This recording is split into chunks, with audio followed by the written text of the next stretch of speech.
Hi and welcome back to my tricycle lesson. Today, unfortunately I was waiting for something that was coming in the mail that was going to be really cool to make an unboxing with. That's why I have been filming lately, because I was kind of hoping that I could make an awesome video with that coming by UPS, but unfortunately, because of the holiday that we are going into, so today we are going to talk about how to get ourselves set up for the new riding season. This gives us a scenario up until this point. We've been riding mountain bikes, doing very good with our riding off-road, but say we know a lot of friends that have road bikes, and we wanted to try to get into road biking, and we also wanted to give ourselves a long-term goal of say ride 140 miles or higher.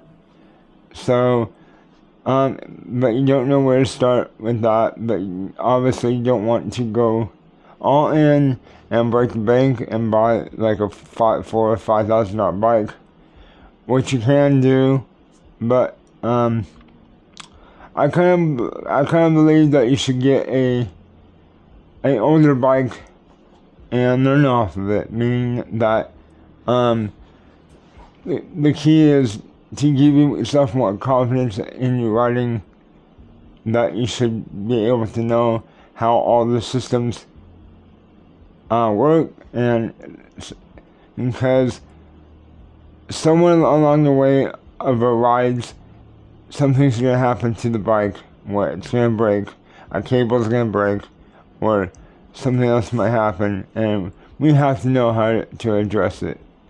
So, let's just say the scenario of getting into road biking is you go to a yard sale, you find a road bike that is mostly all there, but the rims and tires and tubes, such as this one behind me. That's exactly how I got this one. This is a Cannondale 8-speed cassette in the rear road bike. I bought this one, everything you see here, but without the rims. The rims I already had on hand, and everything else, and that's why I got this bike so cheap. But with that same scenario, the end result of this bike is to be redone and get it ready to sell. Basically, that's what I usually do with these types of bikes, is to redo them, make sure they're all mechanically sound, and to make some money off of them for the next video, or or the next buy. So, in this video, I'm going to be teaching you how each system works. And I say that because to make a bicycle as a whole like this, there's so many different small little systems, like the brake systems, and the spokes, how they function, how the cranks, how they need to be, shifters, brake levers, So today's video, I wanted to go into specifically the braking system. I want to show you how all the little adjustment screws work. I want to show you how you redo your brake cables and housing correctly, and all the other cool features that these things have. So when you do get out there and something happens to it, obviously if you have any tools with you in a small riding bag or something, you're going to know how these things work. So you can have the confidence to, when you're doing your training or riding, you can go farther, because if something happens to you or the bike, you're going to know how to address that issue. I'm going to take my time with you with these brakes, because I know that I don't want to make it I don't want to give you too much information at one time, and like kind of overload the system type of thing.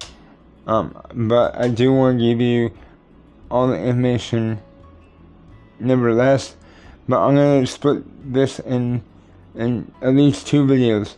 So today's video, I'm going to basically focus on brake pads and how you I'll explain how you set the brake pads if you have the type of brake pads that you need to take off the brake arms, and I'll show you how to make sure that the brakes are adjusted for your rims. So with that said, let me get you closer so you can see in detail what I'm trying to show you. And today like I said, we are gonna change our brake pads and go from there. So with that said, like I said, come closer. So now that we have you come on closer, you can see in detail exactly what I'm trying to show you. We are looking at obviously our back brake.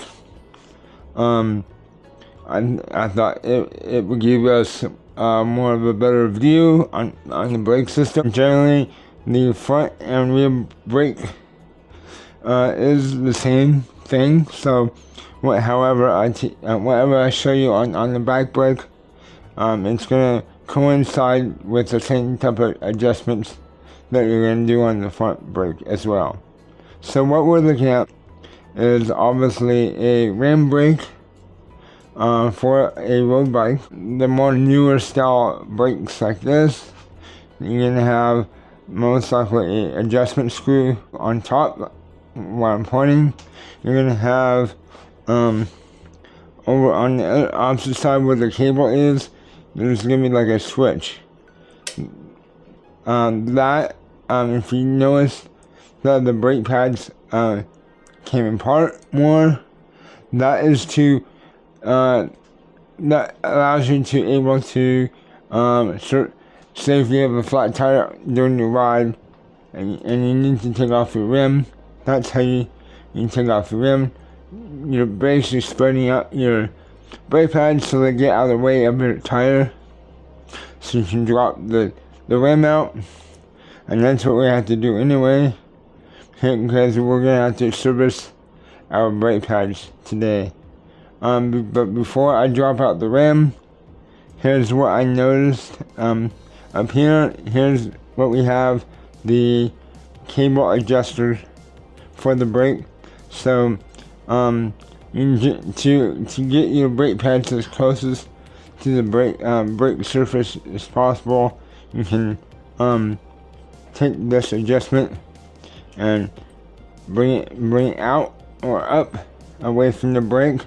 What you're basically doing is you're adjusting this to make the pads be more closer to the brake surface. But what is going on here is the person that had this bike before us had to adjust the brake to where because the brake pad was getting very wore out. I can visually see, I don't know if you can see just yet, but because of the rims in the way, but I can visually see that the brake pad itself is almost to the point of there's nothing there. So that's why today we're going to focus on our brake pads specifically. So now that we have the brake pads apart right now, we can undo the quick release. As you can see more on this far brake pad over here, you can visually see that there's almost nothing left. And how that should look like is this brake pad is brand new. As you can see, there is a lot pad on it compared to this one when there's absolutely almost nothing there. This Pacific road bike has very good high-end parts on it. That is including the brake pads themselves. If you see a brake pad with a metal casing like this one and a screw like right here and on the other side, that generally means that these brake pads you're able to undo the screw and slide just the rubber part of the pad out and replace just the rubber part. You don't have to replace the metal frame around it. What that allows us to do is say that we are out on a long ride, and we have to go down a lot of hills, and we totally toast our brake pads. So, to make these brake pads easier to work on or service, they put these brake pads on the road bikes. That all you have to do is just undo this screw here that I'm currently undoing.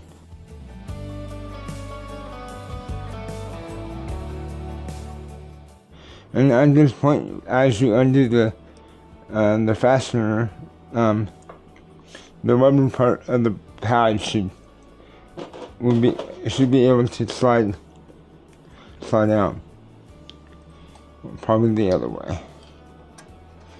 And since these are old, they're gonna be in there. So as you can see, what I just did is pull out just the rubber part of the pad, and you can see these aren't so. This is wore out, but I mean, it probably has, I would say, maybe 100 miles left on it. But as you can see, if you did have to change these out, you don't need to take off the whole part. And I think that's very cool, because of, well, it's kind of a pain in the behind to service these when you're a new rider. Before you randomly put the new pads back in, they need to go in a certain way, since it was harder to get in there, or it was harder to take out. It might be equally hard to make sure it goes all the way in. You can take a small tool to give yourself some leverage to do that.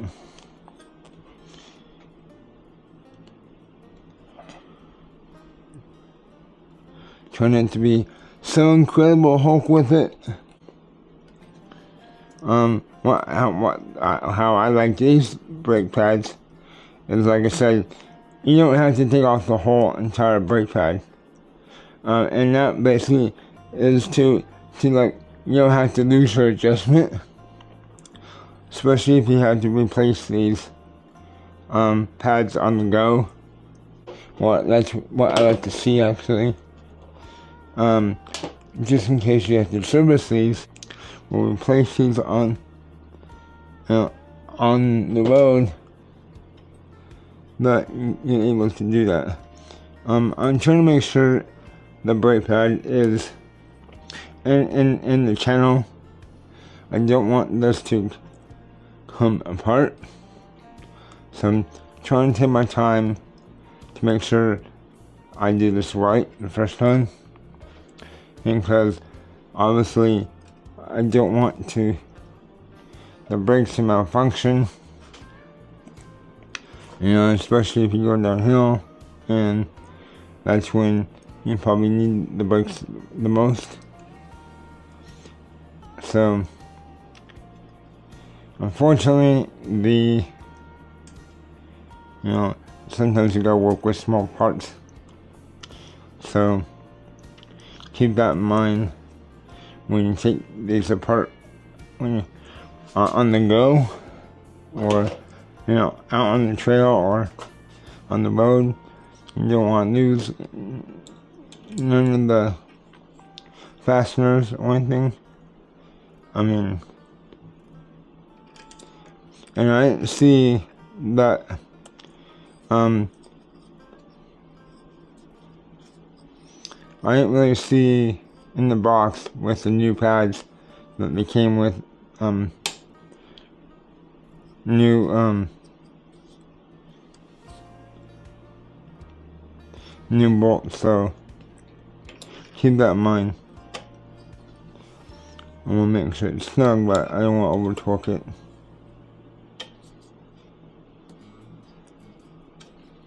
That one looks good. Definitely take the time to do maintenance on it, so you know that it's sound. And so we just got the fastener or Allen screwed out on our offset pad.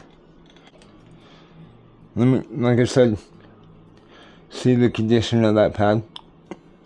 I showed you the new pad, so in comparison, there's almost nothing that has an indication that this can stop this bike efficiently. See,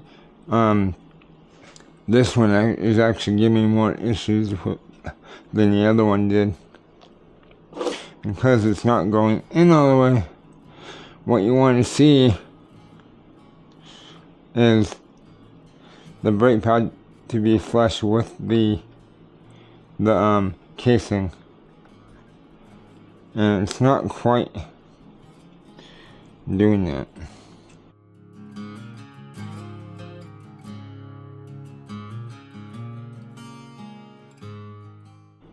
Try to take your time.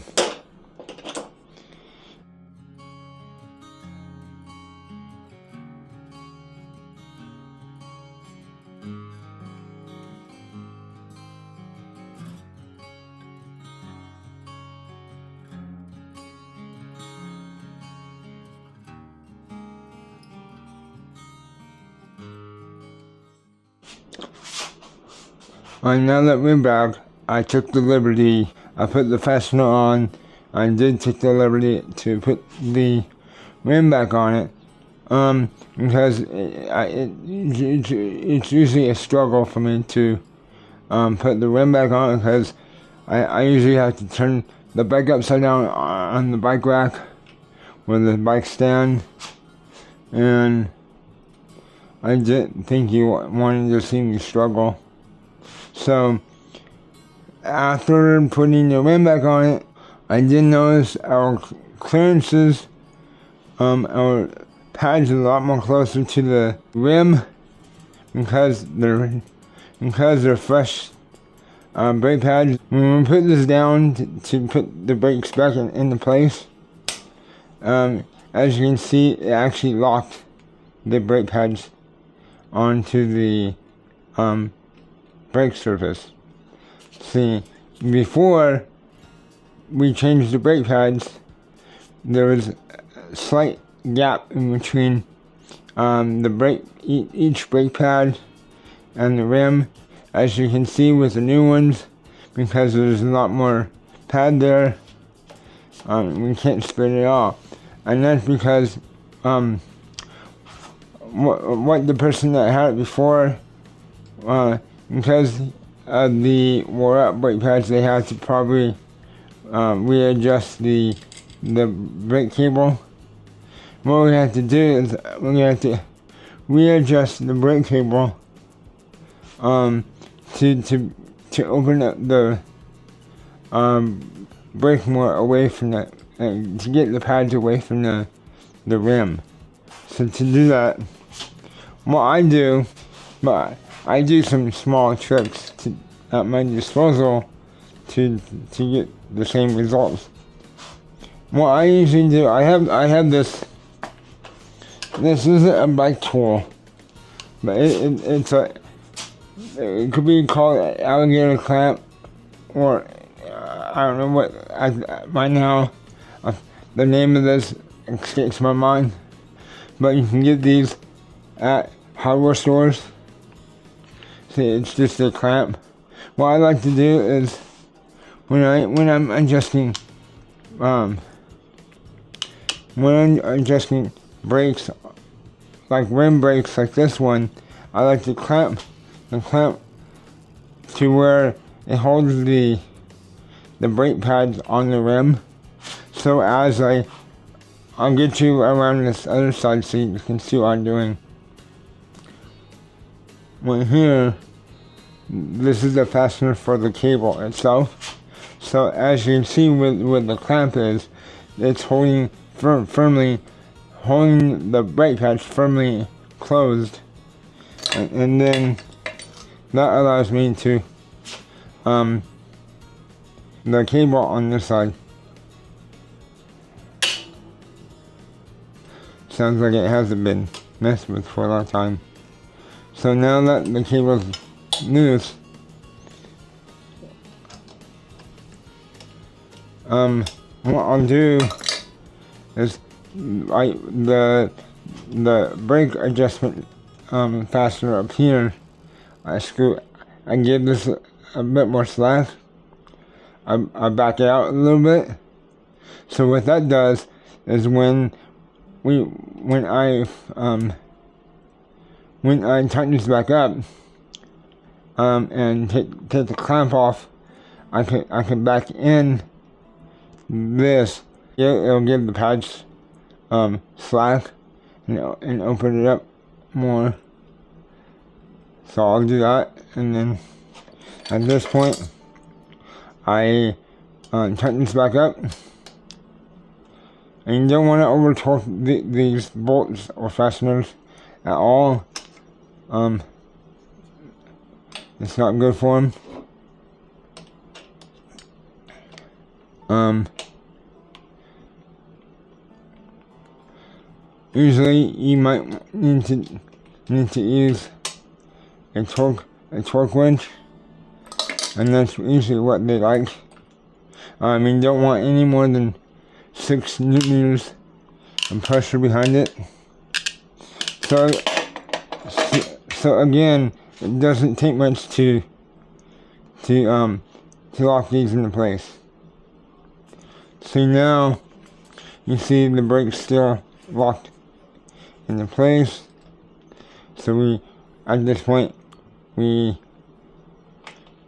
put most of the adjustment that we provided for it back in, and that did give us a bit more slack. So let me get on to the other side. So as you can see, the brake is still rubbing, which at this point that's okay, because we still got this top adjustment screw to work with. So we can see if we can adjust the brake so center the brake pads. So what is going on is this side of the brake pad, the brake is still pressed against the braking surface, and that's what you hear the rubbing now. But if you look on this side, we have a gap in between this brake pad and the rim. So what we're going to do is go get a screwdriver. So now we got our Phillips head screwdriver. Make sure you're careful doing this because you don't want to strip the screw. But what you want to see is, as you turn this, that the brake is going to be adjusted one way or another. So you gotta be aware of, as you're doing this, what the brake pads are doing. And I know you can't see it very well on camera, but you can actually hear the progress because the brake pad is not rubbing on the brake surface that much at this point. And every so often when you're trying to adjust your brakes, you might want to pump your brake lever on the handlebars to see what it does is obviously it eases the brakes, but it also kind of relaxes it relaxes the spring inside the brake. So you can see if you need to adjust it anymore, which in this case you can still hear it rubbing, but not as much. So you only need like a hair more movement. We're almost right now. I can see slight light on both sides of the in between the brake pad and the brake surface. So your goal is to try to get the brake on the brake pads as equally as far as apart. So what you want to see is the right brake pad and the left brake pad going together at the same time. That's the end goal on your adjustment. You don't want one of the brake pads to hit before the other one does. So as you can see or hear, that the brakes are no longer hitting the brake surface or the rim. You can see on both sides that you can see light go on both sides. So when you put the brakes on the lever, you should see both sides of the brake hitting the brake surface at the same time.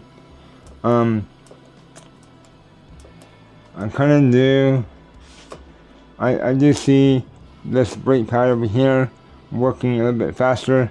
What you're trying to do also is both brake pads should be coming together at the same speed, same distance, as if they were in front of a mirror. You want that mirror, you want it to look like a mirror, and you don't want to see when you're pressing on the brakes. You don't want the rim to flex over, as because what's happening is one brake pad is actually initially touching the rim before the other one, and what it's doing is it's pushing over the rim off to one side until the opposite brake pad hits it to stop it, obviously. And what that does is that will eventually cause the rim to bend, and you really don't want that stress. What you want to see is when you apply the brake lever, you want to see the brake to come together and come apart as quick as possible. In this case, it's not. But what is happening is the brake cable is old. I bet what's going on.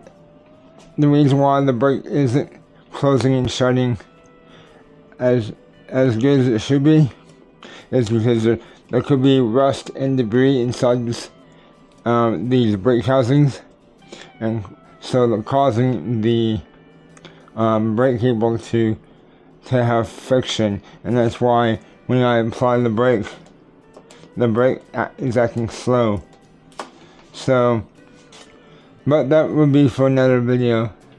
So as you can see, the end result is we just replaced our brake pads and adjusted them to where, like I said, the right brake pad and the left brake pad is going together, hitting the rim like a mirror. Like I said, they should be the left and right side brake should be working like a mirror at the same speed, hitting the rim. And like I said, now you don't hear the rim rubbing on either of the brakes, and that's what you want to see. So that concludes this video. I hope it's not too long for you. I know that it could have gone a lot faster if I was a lot faster. Unfortunately, I'm not. But I know I do a good job doing it though, so the end result is still the same. But with you, like I said before, having two hands, hopefully this job will go by a lot faster. But I'm hoping to give you the underlying enough information to make sure that you know how to adjust the brakes properly as you change them. Again, it took so long to put another video out. I was kind of hoping that I would have a different video going at this point. Like I said, I had something in the works, and it should have gotten here by now to do like an unboxing with it.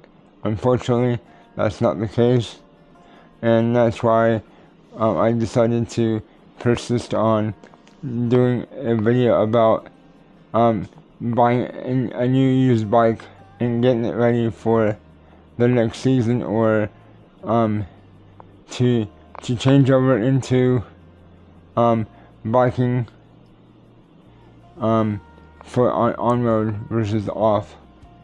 So with that said, I hope that you enjoy this video. If you haven't done it already, subscribe, press all the buttons. If you think if this information could be used for to help someone else with their bikes, please send it their way. I would love to have new subscribers. With that said, don't forget your helmets, your water bottles, and be safe out there. And bye for now.